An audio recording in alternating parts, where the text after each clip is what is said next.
समविभव पृष्ठ equipotential surface.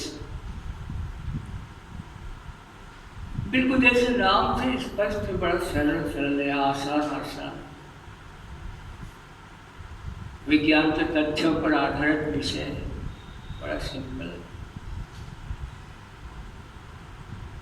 चित्र में मैंने A B C D E वगैरह बिंदु बनाए, और ये ऐसे बिंदु हैं जिनमें से प्रत्येक बिंदु पर विभव समान है। यदि ए पर विभव वी है तो बी पर भी वी है, सी पर भी वी, डी पर भी, ई पर भी वी है।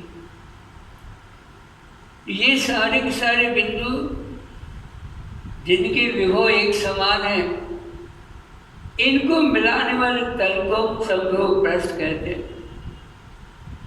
चित्र में एक्स वाई ऐसा पृष्ठ है, ऐसा तल है जो ए बी सी डी और ई सबको मिलाते हुए गुजरता है, इसलिए एक्स वाई तल समविभव पृष्ठ कहलाएगा। तो परिभाषा के रूप में समान विभव के बिंदुओं को मिलाने वाला पृष्ठ समविभव पृष्ठ कहलाता है। समान विभव वाले बिंदुओं को मिलाने वाला पृष्ठ समविभव पृष्ठ कहलाता है। दूसरे शब्दों में समविभव पृष्ठ पर स्थित प्रत्येक बिंदु का विभव समान होता है। ये हमने समविभव पृष्ठ के बारे में अपनी समझ बनाई है, और समविभव पृष्ठ के हमको कुछ विशेषताएं भी पढ़नी है। अभी हमने परिभाषा पढ़ी थी, और हम समविभव पृष्ठ की विशेषताएं भी कुछ हम ज्ञात करना चाहते हैं, देखना चाहते हैं विशेषता। तो पहली विशेषता, समविभव पृष्ठ से बल रेखाएं सदैव पृष्ठ के लंबवत निकलती। ये अगर समविभव पृष्ठ है,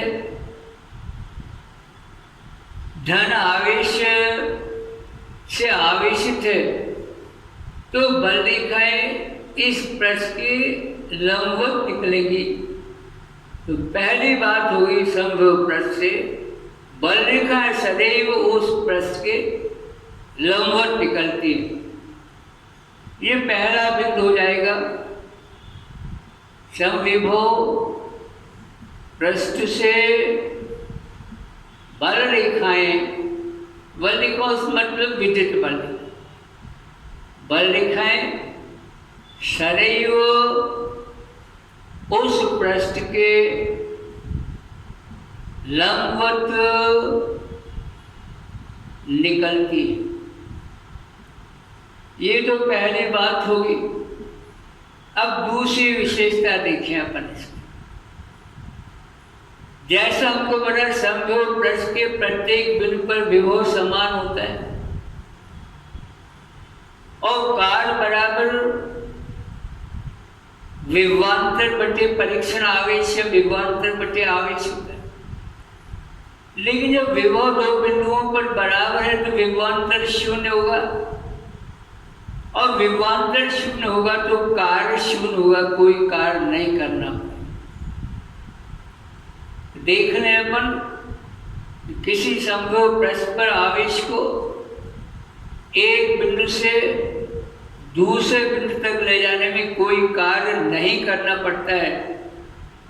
ये बात स्पष्ट हो गई कि दोनों बिंदुओं के विभव समान है, तो इनका विभवांतर 0 है। विभवांतर 0 होगा तो कार्य 0 होगा। इस प्रकार से किसी समविभव पृष्ठ पर एक बिंदु से दूसरे बिंदु तक किसी आवेश को ले जाने में कोई कार्य नहीं करना पड़ता। किसी आवेश को समविभव पृष्ठ के एक बिंदु से दूसरे बिंदु तक ले जाने में कोई कार्य नहीं करना पड़ता। कोई कार्य नहीं करना पड़ता। अब ये तो एक बात हो गई कि एक ही समविभव पृष्ठ पर एक बिंदु से दूसरे बिंदु तक ले जाएंगे, कोई कार्य की जरूरत नहीं है क्योंकि दोनों पर विभव बराबर है। तो विभवांतर 0 होगा, विभवांतर 0 होगा तो कार्य 0। लेकिन यदि किसी आवेश को एक समविभव पृष्ठ से दूसरे समविभव पृष्ठ पर ले जाते हैं तो कुछ कार्य अवश्य करना पड़ता है। एक सम विभव पृष्ठ से दूसरे समविभव पृष्ठ पर आवेश को ले जाने पर कुछ कार्य अवश्य करना पड़ता है।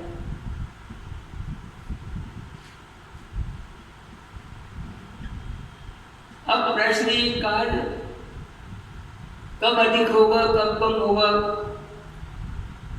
तो कार्य विभवांतर का अनुक्रमानुपाती होता है, इसलिए दो पृष्ठों का विभवांतर अधिक होगा तो अधिक कार्य करना पड़ेगा, अब विभवांतर कम होगा तो कम कार्य करना पड़ेगा। चौथा बिंदु देखिए अपन, दो समभुज पृष्ठ कभी एक दूसरे को काटते नहीं है। चौथा बिंदु, दो समभुज पृष्ठ एक दूसरे को कभी काटते नहीं है।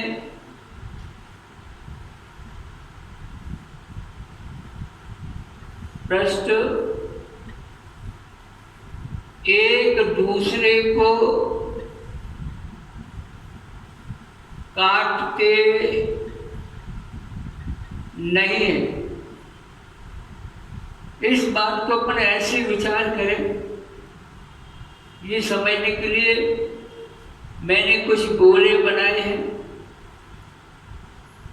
और ये सब संकेंद्रक गोले हैं। इनके केंद्र ओपन क्यू आवेश है। अब किसी बिंदु पर विभव का समीकरण हमने पढ़ा है, कई बार पढ़ लिया। V बराबर 1/4πε0 Q/R, ये विभव का सूत्र है। तो भीतरी, सबसे भीतरी गोला, इसकी प्रत्येक त्रिज्या समान होगी, तो इसके प्रत्येक बिंदु के लिए, इस पर, इस गोले पर स्थित प्रत्येक बिंदु के लिए आवेश Q है और प्रत्येक बिंदु के लिए त्रिज्या R है।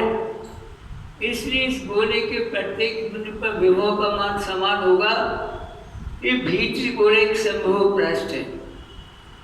अब इसके बाद दूसरे गोले पर जिसकी त्रिज्या थोड़ी अधिक है, इस पर विचार करें।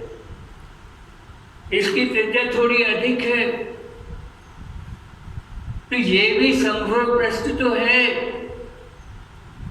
क्योंकि ये दूसरा गोला, ये दूसरा गोला है, इसके प्रत्येक बिंदु पर विभव समान क्यों होगा? क्योंकि आवेश इस प्रत्येक बिंदु के लिए क्यों है और प्रत्येक बिंदु के लिए त्रिज्या भी समान है। मान लो कैपिटल R लिख दूं मैं त्रिज्या, तो दूसरा गोला जो है जिसकी त्रिज्या थोड़ी अधिक है, ये भी समभुज पृष्ठ है। लेकिन भीतरी गोले के प्रत्येक बिंदु पर विभव ज्यादा विभव है, क्योंकि R का मान V के या V का मान R के व्युत्क्रमानुपाती। तो भीतरी गोले के पृष्ठ पर प्रत्येक बिंदु पर विभव ज्यादा है। ऊपर जो R, कैपिटल R त्रिज्या का गोला है, होने को ये भी समभुज पृष्ठ, लेकिन R का मान ज्यादा इसलिए विभव कम है। अब दोनों समभुज पृष्ठ हैं। स्मॉल r त्रिज्या का जो समभुज पृष्ठ है, इसका विभव ज्यादा है और कैपिटल R त्रिज्या के समभुज पृष्ठ का विभव कम है।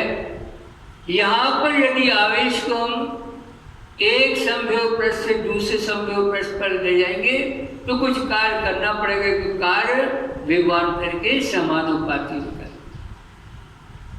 तो दो समभुज पृष्ठ एक दूसरे को काटते नहीं। देख लीजिए, ये दोनों गोले, तीनों गोले कभी काट नहीं सकते। संकेंद्रक है, लेकिन त्रिज्या भिन्न भिन्न, इसलिए काट नहीं सकते।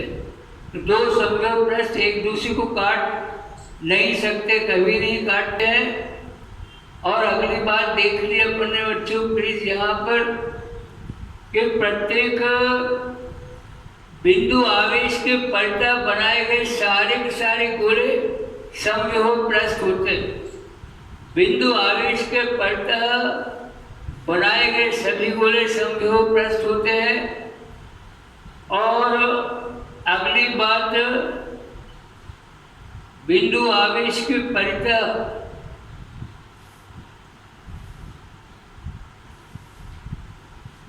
सभी गोले समव्यूह पृष्ठ होते हैं।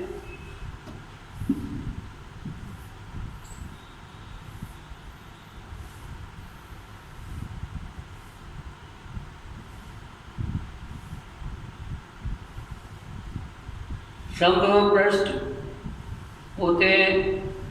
और अंतिम बिंदु पर विचार करें अपन, छठवां बिंदु, प्रत्येक चालक का पृष्ठ सदैव समव्यूह पृष्ठ होता है।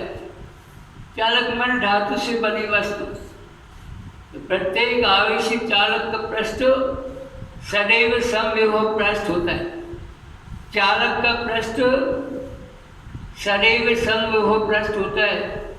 कैसे भी आकार का चालक हो, लेकिन उसका पृष्ठ सदैव समव्यूह पृष्ठ होगा। तो चालक का पृष्ठ सदैव समविभव पृष्ठ होता है।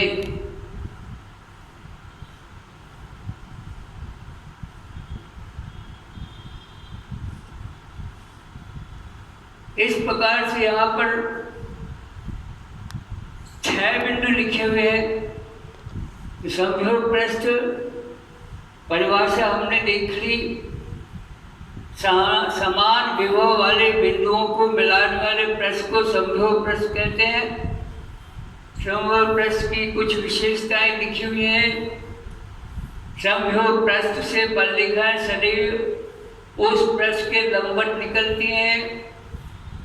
दूसरा, किसी आवेश को समव्यूह पृष्ठ के एक बिंदु से दूसरे बिंदु तक ले जाने में कोई कार्य नहीं करना पड़ता है। तीसरा, एक समव्यूह पृष्ठ से दूसरे समव्यूह पृष्ठ पर आवेश को ले जाने में कुछ कार्य अवश्य करना पड़ता है। दो समव्यूह पृष्ठ एक दूसरे को नहीं काटते हैं। बिंदु आवेश के पलटा सभी गोले समव्यूह पृष्ठ होते हैं। बिंदु आवेश के पलटा सभी संकेंद्रक